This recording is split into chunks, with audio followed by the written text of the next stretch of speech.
doozy. Quand tu prends l'avion, il faut accepter le fait que tu es totalement inutile. S'il y a un accident, tu ne sers à rien.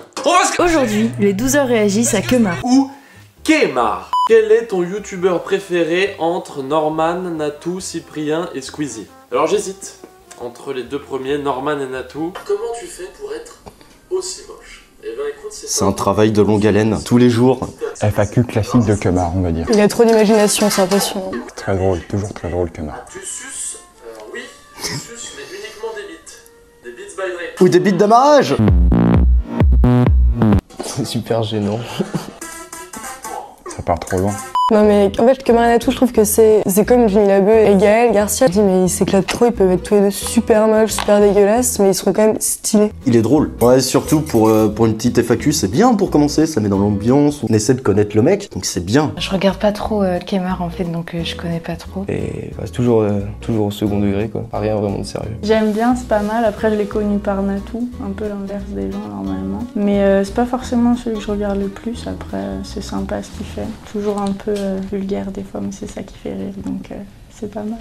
Je le suis depuis ses débuts, depuis qu'il fait des vidéos sur Dailymotion. Et depuis qu'il est parti tout seul et il fait des vidéos avec de l'humour bien absurde, comme les micro-trottoirs et tout, ça fait toujours autant rire, parce que l'humour absurde, ça fait rire tout le monde. Quand tu prends l'avion, il faut accepter le fait que tu es totalement inutile. S'il y a un accident, tu ne sers à rien. Il avait arraché les boyaux, il avait bouffé les boyaux. Ça arrive souvent.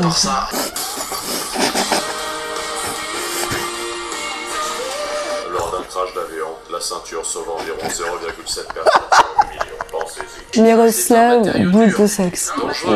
Non.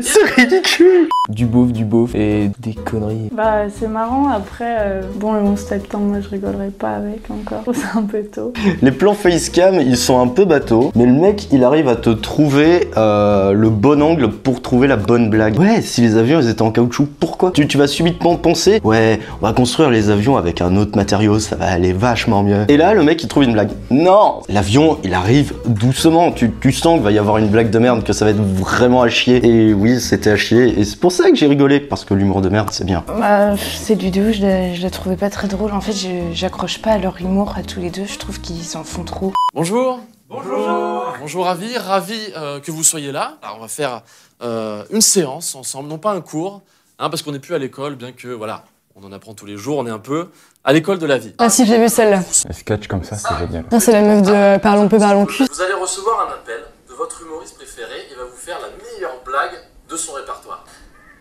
Et voilà, et voilà.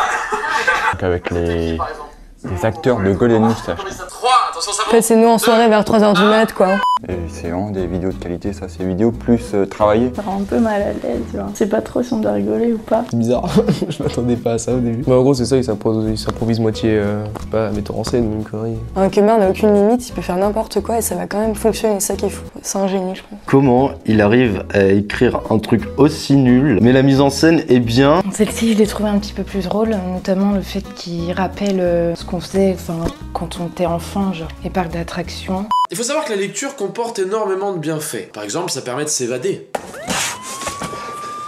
Putain, non mais sans blague, putain. J'avais vu celle-là. Les films porno, mais version manuscrit, c'est quand même cool. Hein. C'est très pratique de savoir lire.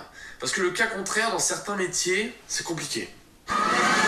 Bonsoir à tous dans l'actualité de ce jeudi 12 février. Putain, ça, quand tu tombes là-dessus, quand tu rentres de soirée le soir, tu restes pas, quoi. Tu préfères aller te coucher. Putain ta race. Alors il y a une émission qui passe tard le soir où des gens lisent des livres à voix haute et faut avouer que l'exercice est compliqué. Il y a des dieux, il y a des dieux. Faites votre Porteuse de secrets devenue des étoiles, la putain de ta race. Punch, fais gaffe. Non, bah putain, non, là ça me saoule. On va s'arrêter là-dessus. Fais gaffe. Non, bah putain, je suis plus dedans là, ça me saoule. Non, on va Qu'il en fait un peu trop quand même. C'est pour ça que je rigole pas beaucoup. Je trouve que c'est trop de répétitions. À la longue, c'est un peu lassant, quoi. Après, une ou deux blagues comme ça, c'est marrant, mais après, c'est bon, quoi. On a compris. Bah, c'est pareil, c'est toujours autant absurde. Il en fait trop, en fait. Et c'est ça que ceux qui suivent aiment chez lui. Pour moi, c'est le fait de parler de tout ce qui est tabou, tout ce qui est sexe, drogue, de façon complètement délirante. Et, avec Natou, ils font un duo, je sais pas, mythique de YouTube. Moi en fait, il y a des vidéos, donc j'en ai vu quoi, 2 là dans les 3 qu'on a regardé. C'est vraiment un mec que j'adore. J'ai beaucoup regardé Inspecteur Le Blanco déjà. Genre, ça c'est une série mais qui m'a fait quand même la plupart de mes journées. Inspecteur Le Blanco. C'est le personnage quoi, je pense qu'on l'aime même pas forcément pour toutes ces vidéos parce qu'il y en a qui sont je pense moins bien que d'autres quand même. Genre la dernière là, bon bah c'est rigolo mais je sais pas, ça me touche moins. Mais voilà, le perso t'as quand même envie de regarder, tu sais qu'il y a que Kemar dans une vidéo, bah t'y vas quoi, t'hésites pas, tu sais que tu vas rigoler. Là c'était drôle. Ouais, enfin j'ai pas grand chose à dire, le contexte il est tout con, ça parle des bouquins. C'est le genre de mecs qui vont arriver à trouver le bon angle pour faire une excellente vanne. Et d'ailleurs ça m'étonne pas qu'il écrit, enfin que ses sketchs soient aussi bien écrits. C'est lui qui a co-scénarisé le film Le Manoir. Et quand j'ai vu le résultat, je me suis dit GG. Alors cette vidéo, je l'ai bien aimée parce que je trouve que déjà le fait de lire, ça élargit le vocabulaire. On va juste relancer cette caméra pour les questions. Alors la lancez pas trop loin parce que ça doit coûter cher. Bah, je trouve qu'il est marrant, ma petite dose. C'est vrai que je regarderai pas toute une vidéo comme celle de la lecture, je l'avais commencé puis je l'avais pas fini, c'est un peu trop. Toutes ces bandes de youtubeurs là, enfin, moi je trouve ça génial. Tous les Français qui regardent YouTube connaissent Kemar, ça fait partie des gros classiques du YouTube français. Puis ils osent tout et ils ont pas peur du ridicule quoi. Il m'a l'air bien sympathique. Après c'est pas trop mon style de vidéo, j'adhère pas trop à son humour, notamment quand il est avec Natou. Bah, ils sont simplistes, mais c'est ça qui fait rire en fait. Bah, ces montages ils sont faits pour gêner en fait, enfin, pour faire rire et pour gêner je pense. Je sais pas, c'est bien fait. Hein. Il y a un bon taf qui est fait et je pense que tout vient de l'écriture. Les blagues sont bonnes parce que l'écriture est bien foutue. Donc le mec il mise vraiment tout sur son écriture et peut-être aussi sur l'ambiance visuelle pour faire en sorte que tu sois happé par ce qu'ils disent et par la blague qui va te lancer par la suite. C'est tout fond vert quoi. C'est dégueulasse, mais c'est tellement dégueulasse en fait que ça rend ça drôle et du coup ça suit le personnage quoi. Parce que c'est une femme et qu'elle a des seins? Je sais pas du tout, c'est une bonne question. Peut-être le sujet de ses vidéos ou son humour. Enfin, il n'y a rien qui explique le nombre d'abonnés, c'est juste que peut-être t'arrives à un moment et t'es le seul à faire ton truc. Pour moi, je pense que c'est juste un concours de circonstances. Je sais pas, c'est moins dynamique, les sujets ont l'air un peu moins intéressants, donc je pense que c'est peut-être pour ça. Si vous avez liké cette vidéo, n'hésitez pas à partager sur les réseaux, à liker, à commenter et à bientôt. Hey, si toi aussi tu veux participer à une vidéo d'Ouzi et que tu habites à Angers, il te suffit de cliquer dans le lien qui est dans la description. Allez vas-y, c'est cool.